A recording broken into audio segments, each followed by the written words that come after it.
দৈনন্দিন জীবনে সমস্ত কাজকর্ম সেরে কিন্তু আবার গেছিলাম একটু বাইরে ফল কিনতে, কারণ ঘরে একটুও ফল ছিল না। আর এই সময় দেখবে পেয়ারাটা খেতে কিন্তু খুব ভালো লাগে, যেটা কিনা আমার মেয়ে খুব ভালোবেসে খায়।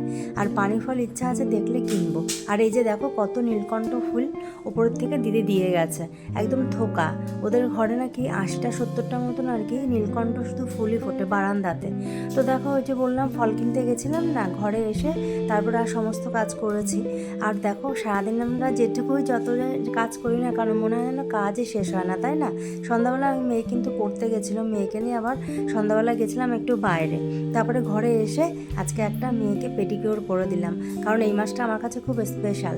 আর কদিন পর তোমরা জানতে পারবে কেন স্পেশাল। তো যাই হোক মেয়েকে পেডিকিউরটা করে দিলাম। আর এই যে নিয়ে এসেছি হেনা, শেহনাজের, এগুলো খুব বিয়ের আগে করতাম, বিয়ের পরে এত বড় চুল তো আর করাই হতো না।